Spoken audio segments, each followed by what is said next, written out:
Hey, love bugs. Welcome back to Nice-ish Carnival Podcast. Actually, scratch that. It's the Nice-ish check-in podcast right now because I know my peeps are not okay during these non-carnival times.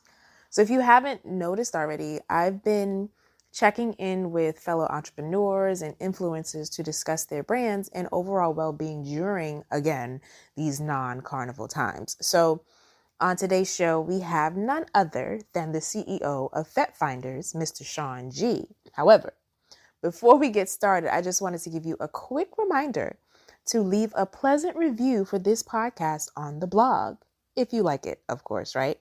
And if you're listening specifically on Apple Podcasts and you love the show, please give us a high rating on Apple Podcasts so that we can continue to move up in the charts.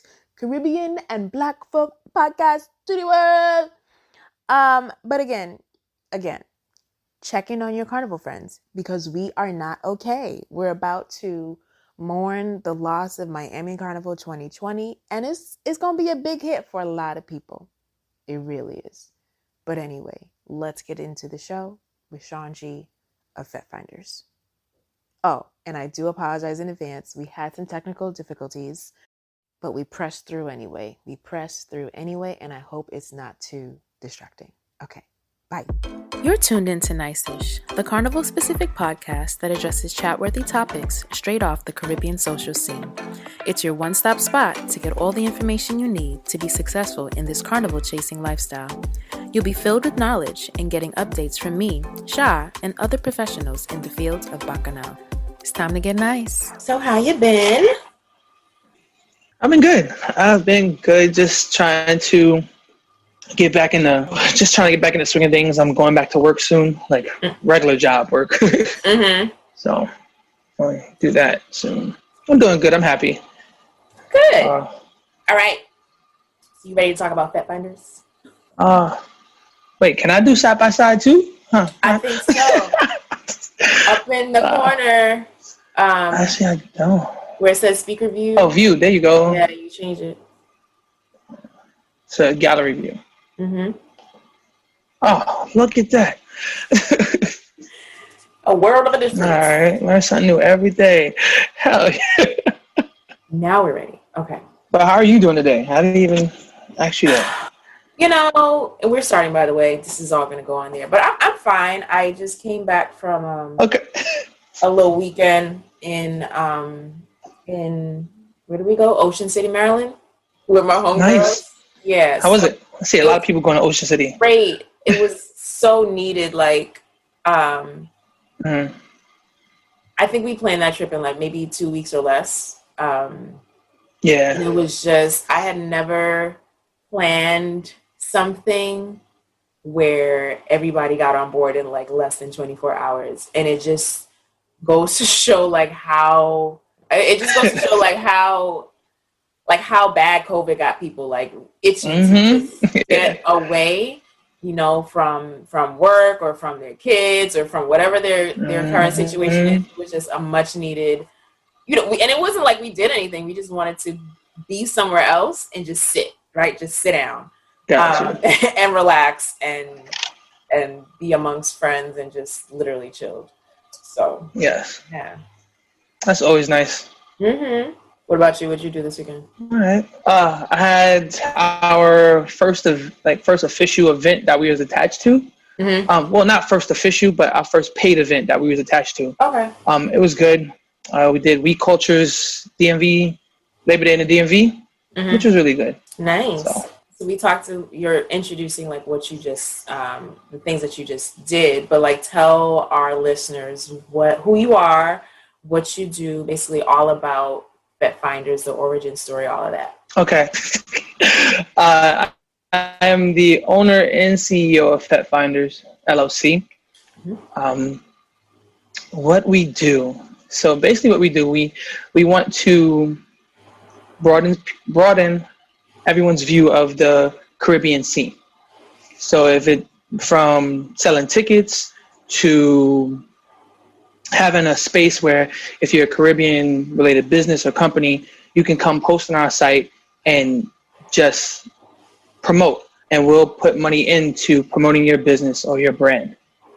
So that's some of the stuff we do. The origin of Fete Finder started out because we noticed that some of our friends, family, and fellow fetters have come across things that they were getting scammed, or they didn't know who, when it came to reselling their tickets, they didn't know who to go to or who to trust. So on our platform, we'll give you a certified, when you register for our platform, you become a certified user. We have your number, we have your email.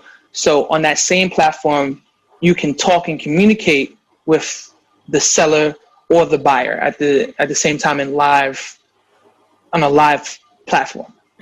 So the premise has changed over the last few months to become where, well, not only can we have resale tickets and costumes, we can be a service to the promoter, where they can come on at a competitive price and sell their own Fete tickets to their events. Or if you have concerts, anything something like an Eventbrite would do, but just at a cheaper rate, a very cheaper rate. And then they can do the same thing. They can verify their users, get contact lists, and we can all grow as a community on one platform. Got you. So that sounds very technical. And so I'm wondering what struggles you face so far setting up. So setting up, we did a test this weekend where we were trying to see if we can hold the bandwidth. So we needed to upgrade our bandwidth this weekend. So we had to take a downtime to do that. Some other struggles are, I wouldn't call them struggles, but hurdles that we have to get over of knowing what the consumer wants in need on a platform that's doing ticketing. Do you guys want to go straight into it? How do you want to get to know the community that you're in? For example, we do blogs of DJs, different DJs, promoters, influencers within the Caribbean community. So we wanted to know, where do you prefer to read or do you want a video? Come to find out, a lot of people like video. So it's touch and go. So and as you know, in this industry, you have to adapt. So before we make our hard launch, we wanted to just get viewers' opinions, and we got them, and the feedback, and then trying to have a platform where we do exactly what we say, exactly what we say we're going to do. We don't overpromise. Gotcha. So making sure we don't overpromise and making sure that everything is, we can do what we can, or what we say we can do. Okay. Yeah, I can attest to the people who don't want to read fix. Because I mean, it's true. It's like, as time evolves, like people are getting, the amount of time that they spend on an article, especially something that's all text, is, they short. Don't want to do it. Right? It's very short. Attention span is very short.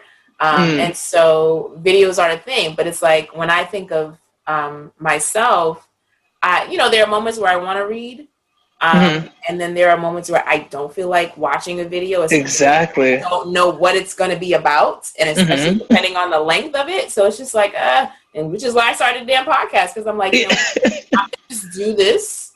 And for those who like listening, they can listen and they can get the extended versions of the things that I used to write about in my blogs. But, I feel like, but you have people who don't like listening to podcasts, right? Who don't like this. So it's just like, you're trying to be there for everybody, right? Everybody. But you can't, I learned that you can't please everybody. Oh, absolutely not. You can't please There's no way you can.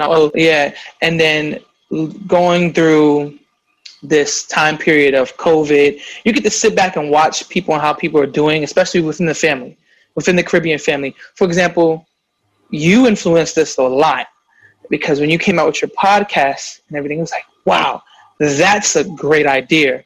But then also to shine a light on you in particular, because I know we sat down before already. You have been a very influential figure among us in growing our company. So we kind of like, Tingz Nice is doing good. so we have a role model, and as a startup, is her. So it was you. So it's like, okay, let's see, let's run this and bounce this off of people. How do you prefer your interviews of the DJs and artists? Oh, video. We want video. But if you can, if you don't mind just transcribing a few, that'd be great too. I'm like, okay. So what we're doing now is that we're going to transcribe and do videos and we'll pick and choose as we go along.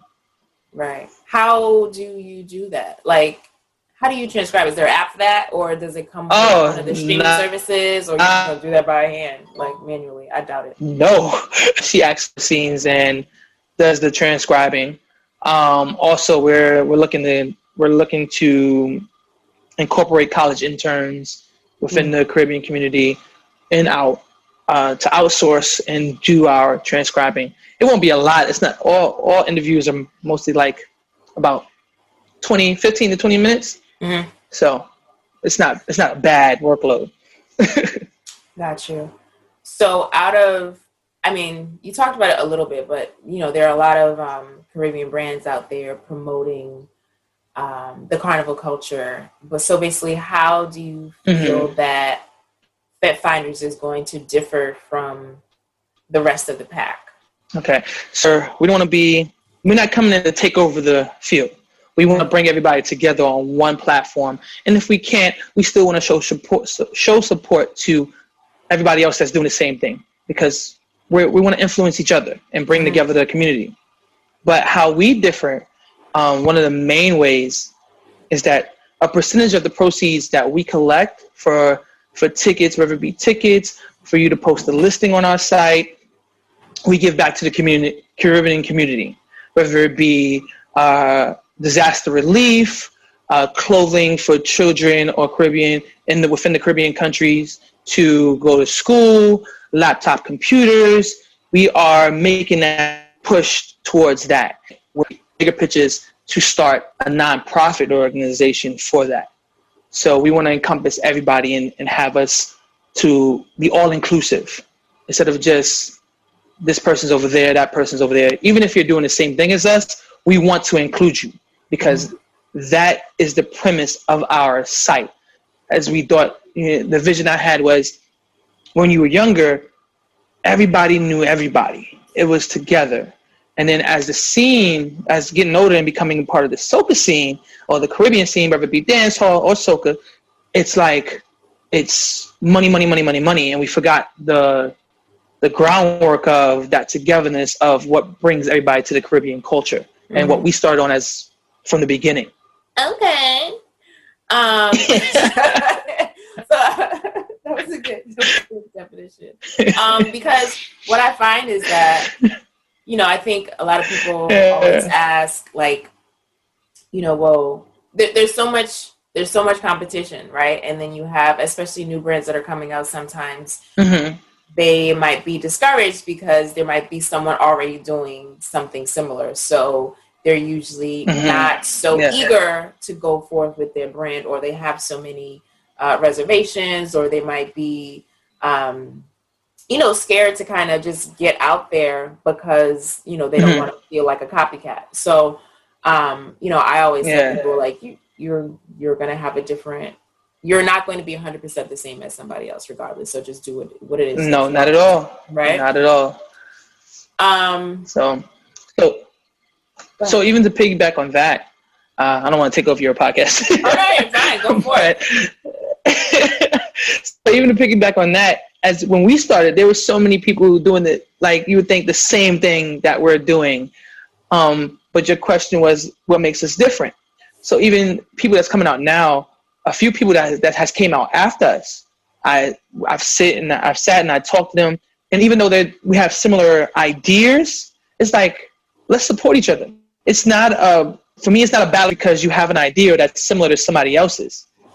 If you want to start a company, I'll give advice, I'll give help, I'll even point you in the direction of somebody that can't, because we're all about encompassing that family, because at the end of the day, we are a family, regardless of you know that when you go to Fetes, you see the same people, the same faces, and it's like, oh my God, I didn't know you was going to be here. So now it's like, oh, let's just come together. Let's encompass everybody because we are a family. And I'm not going to get discouraged because somebody else is doing the same thing we're doing or something similar.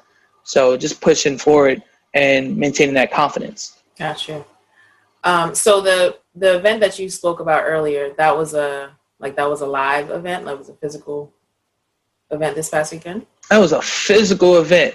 Yeah, that was a physical outside among folks. So talk to me about that. Like, yes. Because you have you have people on the scene like myself that's like, yeah, no, I'm not going anywhere with, around people that I don't know, at least who I don't know that are being safe. So like, what are your thoughts on the whole COVID-19 Fete scene? Like, are you pro-health? Are you pro-fun? How was it? I don't know how involved you were with the Fete, but if you were deeply involved, like what was the setup process like? What hurdles were there in planning that? I'm just curious, to know, because we saw a lot of IG stories and it was like, oh, that definitely looks like more than 50 people. Yeah. Nobody's wearing a mask, and I'm kind of on the fence. I'll be honest. I believe that we can be pro-health and pro-fun at the same time, but with a strong urge of caution. So this again, my business provides a service, just like an Eventbrite, just like Elite Tickets, just like Island E tickets. We are a service, a platform that you can sell the tickets on. What we do, we'll go to the event because we're just starting out, so we want to do brand awareness. So we'll come to your event and we'll help out. Okay. But best to believe we got our mask on, and I don't want to put my employees at risk, so I'm the one that's out there with my mask on at the door. Hey, did you get your tickets? Who do you get your tickets from? Did you get it from Fete Finder? Hey, how was your experience? So I have to have feet on the ground for people that's actually doing the events and for the promoter that use my company. In the process of setting up this particular event, we made sure, the promoter made sure that according to our state law, where you can have 250 people at the event, at the gathering. Also, I won't even call it an event because 250 is a lot of people. So you can have 250 people, or 75%. So you have to have on your hand sanitizer available. As the spacing apart was difficult, but most people made sure they had on a mask. So, and then me, I was working the door. I went from the DJ booth to the door, and best to believe, and that flowed, that from the DJ booth to the door, I had on a mask. It's just, and then when people that don't have a mask, you police each other. Hey, if we're going to talk, we put on a mask. So there was a couple of groups of us that they'll come talk to me and say, hey, put on your mask before we do this video. So I don't want to give off the wrong impression, but also get yourself tested. A lot of things, there are a lot of services that offer the testing. If you have healthcare, it's free. If you don't, there's places around us in our county that it's like $40 to get tested, and you're good. Just police yourselves and be cautious. I can't control everybody else, but I can control the proximity that I am of you. So whether I choose to be 6 feet away or up close, as long as you're wearing a mask, I think it becomes the individual's decision. But I'm not going to say, oh my God, we should stop having events because COVID is the big scare. Yes, COVID's a risk. I had members of my family experience COVID and survive, but I also had friends and family that experienced COVID and died. Same. So I believe, I definitely believe I'm on the fence, but rightly so. I know the economy as it is within the Caribbean community has taken a big hit. So how can you tell somebody to be pro-health or pro-fun when now our livelihoods are affected on both sides of the fence? Only do what you can afford here. So if you think you can go to an event and you have that and you're like, I don't think I should go, then don't go. But if there's people out there that's taking the risk, nobody's putting a gun to your head and saying, hey, go to this party. No. True. Thank you for sharing. Kind of long-winded, I know. No, it's okay. It's okay. That's why we're here to chat. So what were your plans? Like, what were you supposed to do in 2020 as far as carnivals were concerned? What was supposed to Everything. So I say everything because we're new. Mm-hmm. We are new, so we wanted to be everywhere and anywhere. So if you had a carnival, you had a fete, we wanted to be there, so you support, highlight you, and just, again, bring everybody together and show the outside world what this culture is all about. Mm-hmm. The Caribbean culture. We had plans for Jamaica, St. Kitts. We had so many plans, and just nothing happened. Is crazy, but we're here for it, and we're just letting our name be known now. So when 2021 hit, or 2022, whenever we're fetting again, we're there. Got you. When is the hard launch for Fete Finders? The hard launch, when the world opens up fully again, that'll be the hard launch. But so if I had to pick a time and date for it, I would say beginning of 2021. Okay. The be the hard launch. It gives us time, just to go off on a tangent. This gave us time to. I look at the good that COVID has done. In a sense, it's hard to say that, but it gave us time to reevaluate, fix what needs to be fixed. It wasn't like the whole world was looking at us. So it was like, hey, this didn't work. We can come back and go over this and brush this up and revamp. Where if we would have said, hey, this is our hard launch, and then the website go down. Mm-hmm. And the whole world is looking at us like, ha, don't use Fete Finders. Have a Soca brainwash moment. Yeah, we don't want to have that. And we kind of did, but it wasn't on a big enough stage to be like, oh my God, look at them. Mm-hmm. So in order to help rectify that, we actually went out and work with the promoter. Say, hey, this is what we promised you, but hey, we'll give you some available hands to help with your event because we didn't do you justice. Okay. So this is how we give back, but also that workmanship, it's like, okay, I will work with them again because they kind of made up for the accident. Mm-hmm. And it was none of us. It was just dealing with electronics and business is you don't know what's going to happen any given day. Right. So now we're more prepared to deal with the next order of events that happens. Okay. And how many people are on your team? Like, how many people do you work with? So we have six people on our team. 5 of them are like brand ambassadors, and but we have one technical website developer and a CEO and a CEO. That's it. So 6, including me, so 7. Gotcha. So 7 altogether. I wanted to talk, and this is just kind of like personal, not necessarily Fete Finder related, but I know that there are a number of people that I know that are, serving, right, in military life. So how does that, like, what's that like, right? Like, what's military life like as a Caribbean American, carnival chaser, all that? Yeah, I'm just kind of curious. In my younger days, it was hard. In my younger days, but as I got older, I came to terms of, if anything, you go to your growing pains. So it was a balance. So when I first came in joined the military 14, well, not even 16 years ago, now almost 16 years ago, it was different.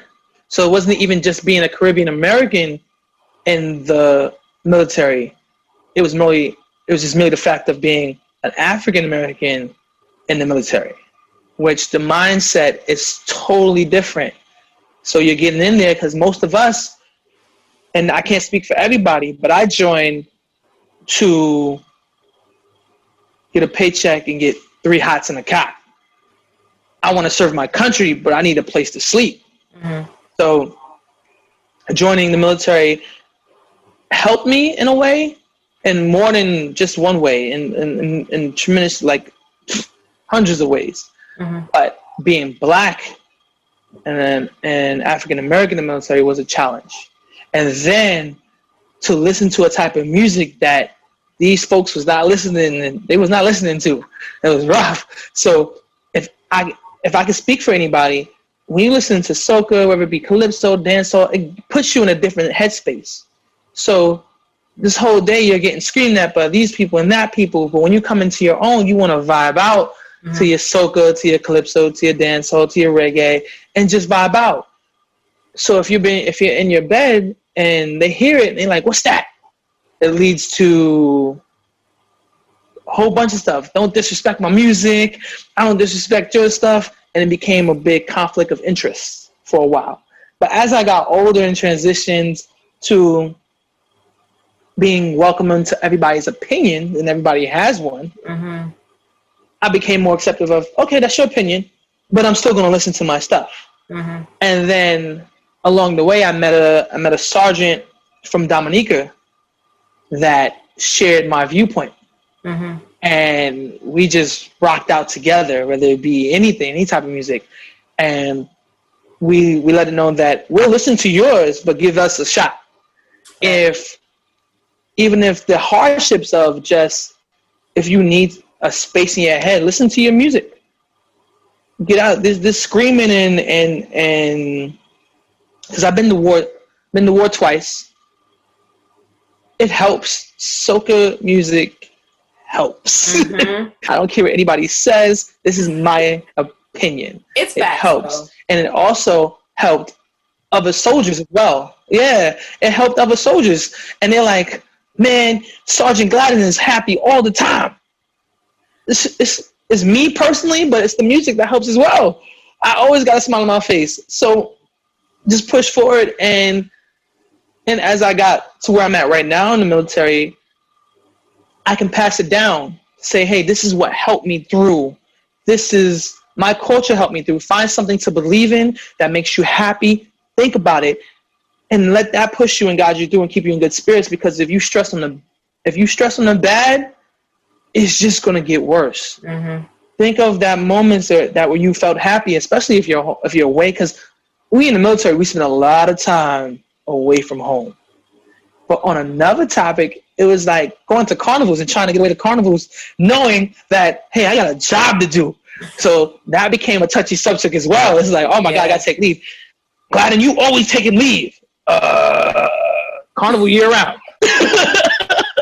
So trying to find out, there's been plenty of times I've taken leave without pay, mm-hmm. just to go to carnival, just the money I've saved up.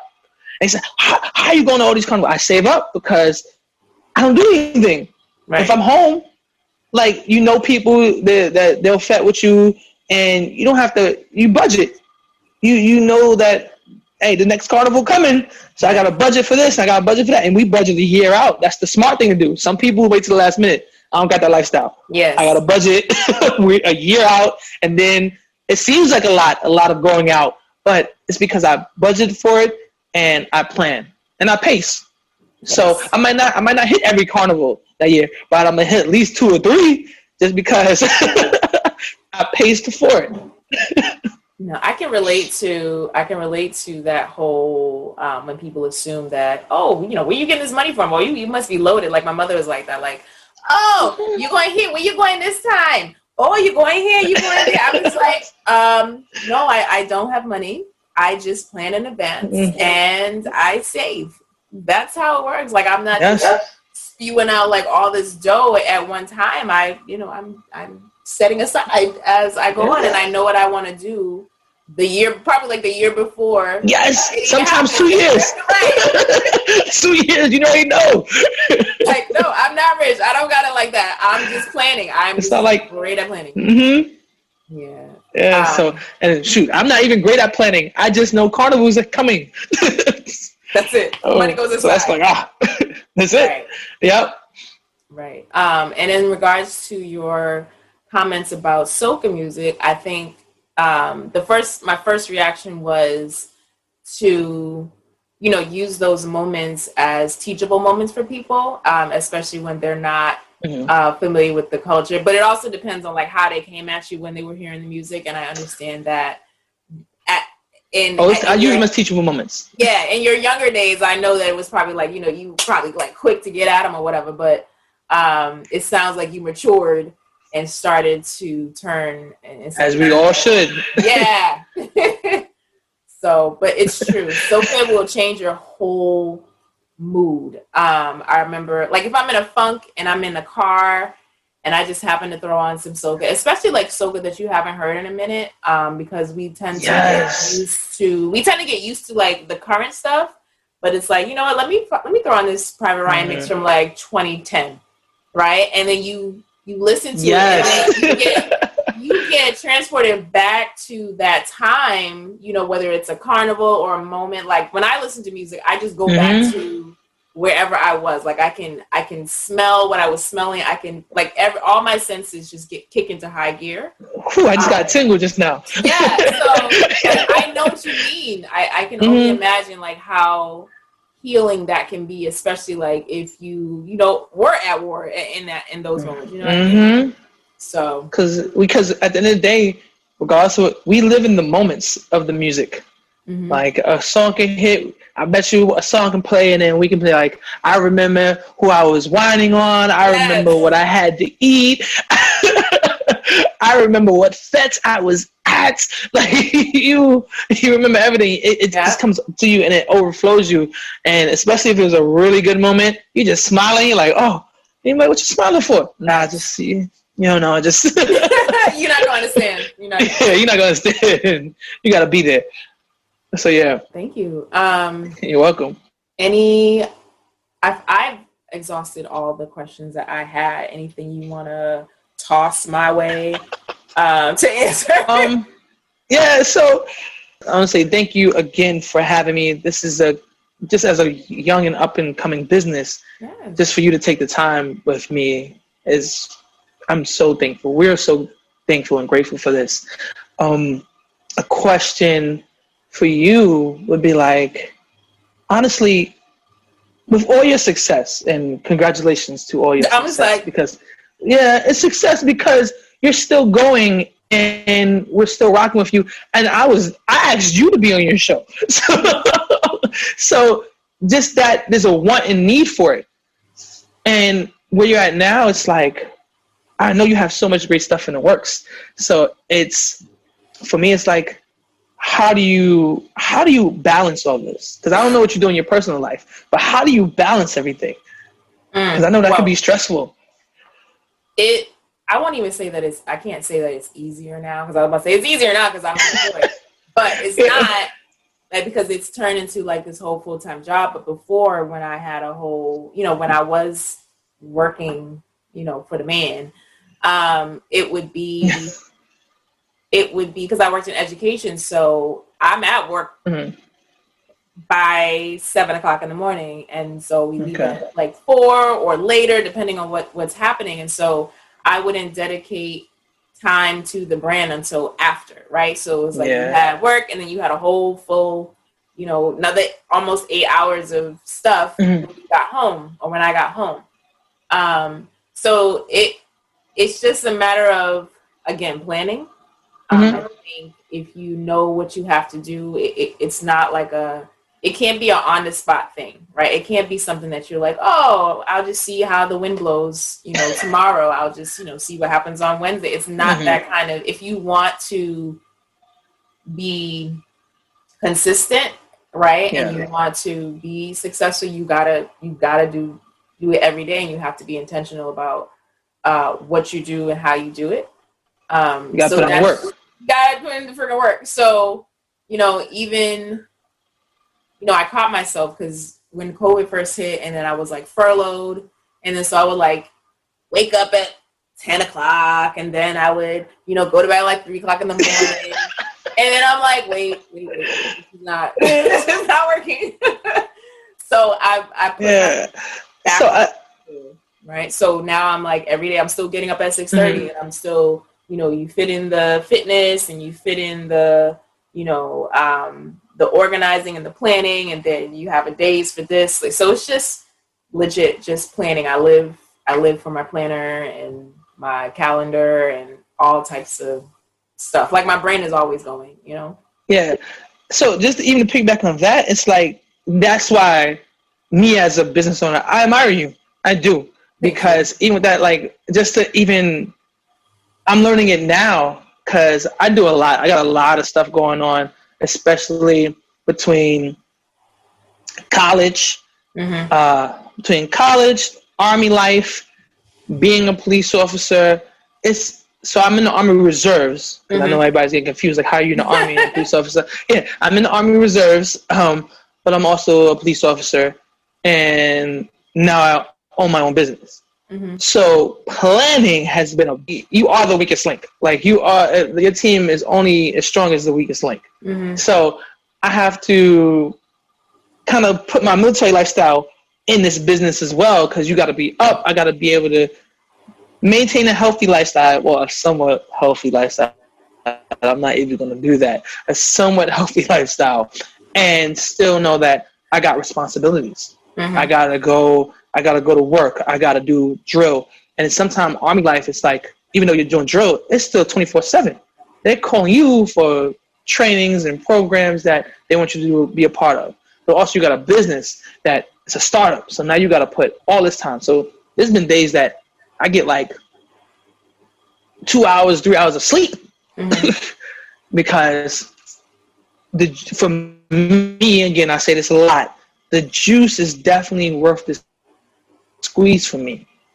So I'm giving everything I got to this business. And again, like I said, you have been a big influential person in that, among other people that has their own and doing their thing. It's like, oh my God, yes, I want to be able to stand next to my peers and say, hey, I'm here. I'm here. So that's basically what we're saying. So again, thank you for that. Thank you. How long have you been a police officer? I've been a police officer since 2013. Okay. 2013, been a police officer. A lot of people don't know. You keep your business. I tell people a business. and because some people, they like, how are you a police officer? Like, don't worry about it. I like it. It's cool. Just giving back on a personal note, it's like, just where I've come from until now has been very endearing. Like, it's been difficult. So to come from my background where I was homeless, living on the street, to where I'm at now, to be like, I can do this. And the world doesn't owe me anything. It's just, how can I give back to the world and make sure that this doesn't happen to anybody else? And show people that, hey, you can do this. You've been in foster care, but you can own your own business. You've been homeless, but you can get your college degree. So I get my college degree in a week and a half. Yes. I have my college degree. So I'm not even trying to make this, especially at the end of our podcast, extra like morbid. Yeah. But no, I'm sorry. No. Because I have a question I'm about to ask, and I'm just like, go ahead. All right. So, with that being said, you being a police officer and such, and with all the drama that has been going on, all the racial tension and stuff, like, how are things on the job? Has it been tension between people of the lighter, complexion? What does that look like? So I can only speak for me and a couple of other people that's in that will probably believe the same way and feel the same way. Yes, I know I'm African American. I know that. I know Black Lives Matter. But when you put on that uniform and you serving and protecting, there's a right way and there's a wrong way. We acknowledging that, the way we've been doing things has been the wrong way. How can we be better? And that's my standpoint on it. Yes, a few folks, a lot of our folks have messed up.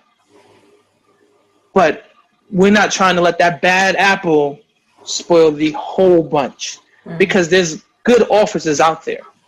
So now within a work environment, yes, this is going on. Okay, we'll reprimand as we see fit and get on. But don't get discouraged because these people, these certain individuals have put a damper on our name. We move forward. We let the people know that we are still there for them and we're here to help. As in, yes, we're going to put a special emphasis on the African American community because there's a need. It's not that all lives matter, but this particular time, Black Lives Matter, because we haven't been getting that respect. Mm-hmm. I'm always going to stand behind my community and then go from there and still support our own, because at the end of the day, if I see wrong, I'm gonna let you know, hey, that's wrong. Okay. So again, it was like, well, let me do something that I've been dreaming of doing and starting my own business. Mm-hmm. So this was sometime at the beginning of this year. It was like, oh, I can do this. I can make this a possibility. Because what I did, I started an LLC like last year, but did nothing. Right. I didn't do anything. And then when I quit, I was like, oh, let me refocus until this job calls me back.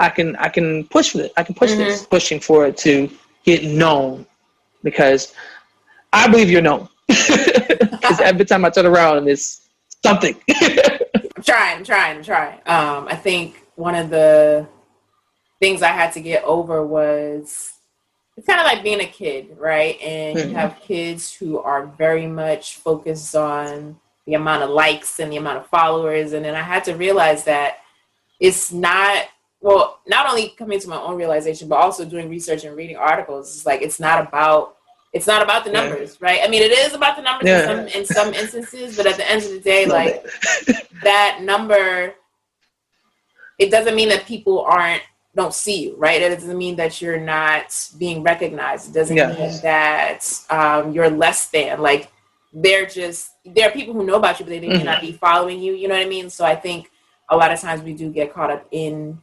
the numbers. And once I came out of that, I'm like, you know what? I'm not even gonna worry about that anymore. I'm just gonna keep doing it. So I have I have more of these little tips coming up, because on Monday is actually like the 6-year anniversary of Tingz Nice. So I have like I'll wait for it then. I'll wait for it. So I like have all these, like, I have 6 tips, right? 6 tips that I'm about to share, or 6 lessons learned like over the years or whatever. And so that's really like one of them. Is like, I'm definitely watching that. Yes. It doesn't seem like it's been that long, but man, you've been around for a long time. Trust me, I know. I know.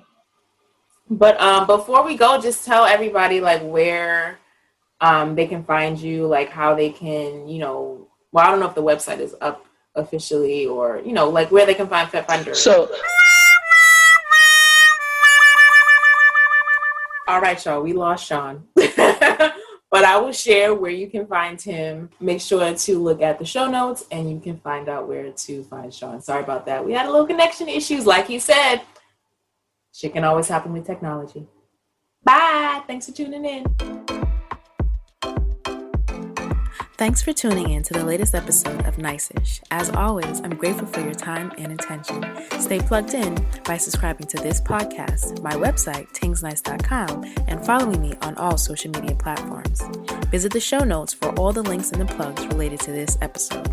If you ever have questions about anything we discuss on the show, be sure to hit me up at info@tingznice.com.